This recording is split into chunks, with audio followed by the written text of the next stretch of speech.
పెద్దోడు తాగి వస్తే ఇంట్లోకి తీసుకొని వెళ్తున్నారు. అదే తప్పు నేను చేస్తే లాగిపెట్టి కొట్టి ఇంట్లో నుంచి మెడపట్టి గెంటేసేవారు కదా అంటూ రామరాజు పైన తిరగబడతాడు సాగర్.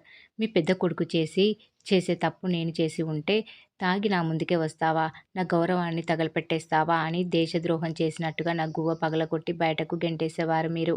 కానీ మీ పెద్ద కొడుకు తాగి వస్తే మీ కళ్ళకి కనిపించడం లేదు. పైగా మనసులో ఏదో పెద్ద బాధ ఉండడం వల్లే వాడు తాగొచ్చాడని మీరు తెగ బాధపడిపోతున్నారు. ఎంతైనా వాడు మీకు ముద్దుల కొడుకు. నేను పనికిమాలిన చెత్త నా కొడుకుని. ఉంటుందిలే, మీకు ఆ మాత్రం పక్షపాతం ఉంటుందిలే అని నోటికొచ్చినట్లు అంటాడు సాగర్ రామరాజుని. దాంతో ధీరజ్, రేయ్ నడిపోడా, ఎవరిని పట్టుకొని ఏం మాట్లాడుతున్నావో అర్థమవుతుందా? నాన్నకి మనమంతా ఒకటే, ప్రాణంతో సమానం. అలాంటి నాన్నని పట్టుకొని పక్షపాతం చూపిస్తున్నావంటూ ఏంట్రా బుద్ధిలేని మాటలు అని అంటాడు ధీరజ్. ఆ మాటతో సాగర్, రేయ్ తమ్ముడు, నిజంరా, నేను మాట్లాడేదంతా నిజంరా. ఆయనకి పెద్ద కొడుకంటే ఇష్టం. అందుకే తాగొచ్చినా కూడా ఏం మాట్లాడడం లేదు. అదే నేను చిన్న తప్పు చేసినా భూతద్దంలో చూపిస్తారు. అందరి ముందు దొంగలా నిలబెట్టి నా పరువు తీస్తారు. అవమానంతో చచ్చిపోయేలా చేస్తార్రా. ఆయన పెద్ద కొడుకుని ఒకలా, నన్నొకలా చూస్తున్నారనడానికి ఇంతకంటే ఏం కావాలిరా? కొడుకుల విషయంలో పక్షపాతం ఉన్నట్టా లేనట్టా? చెప్పరా చెప్పు అని అంటాడు ధీరజ్తో సాగర్. ఆ మాటతో ధీరజ్, నోరు ముయ్యరా అని అరుస్తాడు. మనం ఇప్పటి వరకు ఒకటిగానే ఉన్నాం. మన మధ్య మనం అనే మాట తప్ప నువ్వు నేను అనే మాట వినపడలేదు. అలాంటిది మొదటిసారి మనల్ని వేరు చేసి మాట్లాడడమే కాకుండా మన విషయంలో పక్షపాతం చూపిస్తున్నారని నాన్నని నిందిస్తావేంట్రా బుద్ధి లేకుండా అంటూ రెచ్చిపోతాడు ధీరజ్. దాంతో సాగర్, ఏంట్రా ఎక్కువ మాట్లాడుతున్నావు? మీ నాన్నని అంటే కోపం వచ్చిందా అని ధీరజ్ గుండెలపై చేయి వేసి వెనక్కి నెట్టుతాడు సాగర్. ఇంతలో నర్మద మధ్యలోకి వెళ్ళి, ఏంటి సాగర్ ఇది బుద్ధి లేకుండా అని అంటుంది. ఏయ్, నువ్వు పో పక్కకి. ఏరా, ఇంత చిన్న విషయానికి నీకు కోపం వస్తే నేను ఆ రోజు ఆయనతో పాటు పూజలో కూర్చుంటానంటే లేవబోయాడ్రా మీ నాన్న అంటూ అంటూ ఉంటాడు సాగర్. చెప్పరా, అప్పుడు నాకెంత బాధ ఉండాలి, నాకెంత కోపం రావాలి చెప్పు అని అంటాడు సాగర్ ధీరజ్తో. ఆ మాటతో ధీరజ్, ఏయ్, ఇంకోసారి మీ నాన్న నాని వేరు చేసి మాట్లాడావంటే మర్యాదగా ఉండదు అని గట్టిగా అరుస్తాడు ధీరజ్. దాంతో ప్రేమ, ఏంటి ధీరజ్ ఆ ఆవేశం అని మధ్యలోకి దూరుతుంది. ఏయ్, నువ్వు పక్కకుండవే అంటూ రెచ్చిపోతాడు ధీరజ్. పెద్దోడేదో బాధలో ఉన్నాడు అందుకే తాగొచ్చాడని అర్థం చేసుకోవాల్సింది పోయి పాత విషయాల్ని మనసులో పెట్టుకొని మాట్లాడడం కరెక్ట్ కాదు అని అంటాడు సాగర్తో ధీరజ్. దాంతో సాగర్, మీరంతా ఒకటేరా, ఏం జరిగినా కూడా నాదే తప్పని అంటారు. ఎందుకంటే నేను ఎప్పుడెప్పుడు ఇంట్లో నుంచి వెళ్ళిపోతానా అని ఎదురు చూస్తున్నారు కాబట్టి.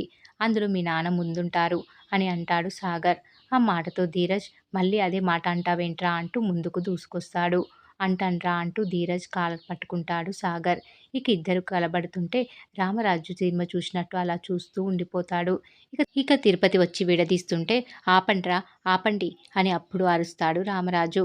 ఇద్దరు కొడుకుల్ని కొట్టడం మానేసి మధ్యలో ఉన్న తిరుపతిని లాగిపెట్టి కొడతాడు రామరాజు. ఇక సాగర్ని కొట్టలేక అమాయకుడైన తిరుపతిని కొడతాడు రామరాజు. చెప్పరా వాడికి చెప్పు అంటూ సాగర్ని చూపిస్తూ, నా పెద్ద కొడుకు అమాయకుడు, నిజాయితీగా ఉంటాడు. అందుకే తాగి నా ముందుకొచ్చాడు. అంతేగాని వీడిలా దొడ్డిదారిలో ఉద్యోగం కొనుక్కున్న మోసగాడు కాదని చెప్పరా వీడికి. తన తప్పుని కప్పిపుచ్చుకోవడం కోసం సిగ్గు లేకుండా భార్య నగల్ని తాకట్టు పెట్టే వెధవ కాదని చెప్పరా వాడికి. చేసిన వెధవ పనులన్నీ చేసి నోటికొచ్చినట్లు మాట్లాడుతున్నాడు సిగ్గు లేకుండా అంటూ చివాట్లు పెడతాడు సాగర్కి రామరాజు. దాంతో చీచి అంటూ అక్కడి నుంచి వెళ్ళిపోతాడు సాగర్. ఇంతలో పెద్దోడు, నానా నానా నీతో మాట్లాడాలి అని తూలుతూ అంటే, ముందు లోపలికి పద అంటూ తీసుకొని వెళ్ళిపోతారు. ఇక సాగర్ గదిలోకి వచ్చి ఆగ్రహంతో ఊగిపోతుంటే నర్మద వచ్చి, నీకసలు బుద్ధుందా? బుర్ర పనిచేస్తుందా? ఎవరితో ఏం మాట్లాడుతున్నావో అర్థమవుతుందా? మీ నాన్నతో అలాగేనా మాట్లాడేది? మీ అన్నదమ్ములు వేరు చేసి మాట్లాడతావా అని కడిగి పారేస్తుంది నర్మద. దాంతో సాగర్, తప్పేం మాట్లాడాను? నేను తప్పేం మాట్లాడాను? ఆయన దృష్టిలో కొడుకంటే పెద్ద కొడుకే. వాడు ఏం చేసినా అది తప్పు కాదు. ఆయన దృష్టిలో వాడు దేవుడు. పెద్ద కొడుకు విషయంలో నా విషయంలో ఆ పెద్ద మనిషి ఖచ్చితంగా పక్షపాతం చూపిస్తున్నాడు అని అంటాడు సాగర్. తప్పు నీ వైపున పెట్టుకొని మీ నాన్నని అంటావేంటి అని నర్మద అంటే, అవును, ఈ ఇంట్లో నేనొక్కడినే తప్పులు చేస్తుంటా. మీరంతా అస్సలు ఏం చేయరు కదా. అందరూ సత్యహరిశ్చంద్రులే. వాళ్ళ వరకెందుకు? అసలు నువ్వేం చేశావు? అమూల్య పెళ్లి గురించి, ఆ తాళి గురించి నీకు తెలిసినా కూడా చెప్పకుండా నన్ను మోసం చేశావు. అది కూడా నీ దృష్టిలో తప్పు కాదు. కానీ నేను చేసింది మాత్రమే నీకు తప్పు. అంతే కదా అంటాడు సాగర్ నర్మదతో. పాత విషయాలన్నీ తవ్వుతున్నావేంటి అని అంటుంది నర్మద. ఆ మాటతో సాగర్, మీకు జరిగితే అవమానం, నాకు జరిగితే కాదు కదా. ఫంక్షన్‌లో అందరి ముందు నా చెంప పగలగొట్టారు. పూజలో కూర్చుంటే ఘోరంగా అవమానించారు.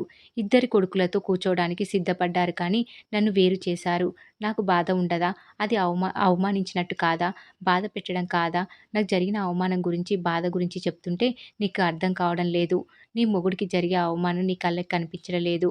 ఆయన నన్ను ఎంతమందిలో అవమానించినా కూడా నువ్వు నా పైనే ఒంటి కాలుపై లేస్తావు. నా వైపున నిలబడవు అని కడిగి పారేస్తాడు నర్మదని సాగర్. తప్పు నీ వైపు ఉంటే నేనిలా సపోర్ట్ చేస్తాను అని అంటుంది సాగర్‌తో నర్మద. అవును. తప్పు చేశాను. తప్పు నాదే. ఆ రోజు ఇంట్లో నుంచి బయటకు వెళ్ళిపోయి తిరిగి వచ్చాను చూడు. అది నేను చేసిన తప్పు. నీ మాట విని వెనక్కి వచ్చాను చూడు. అది నా తప్పు.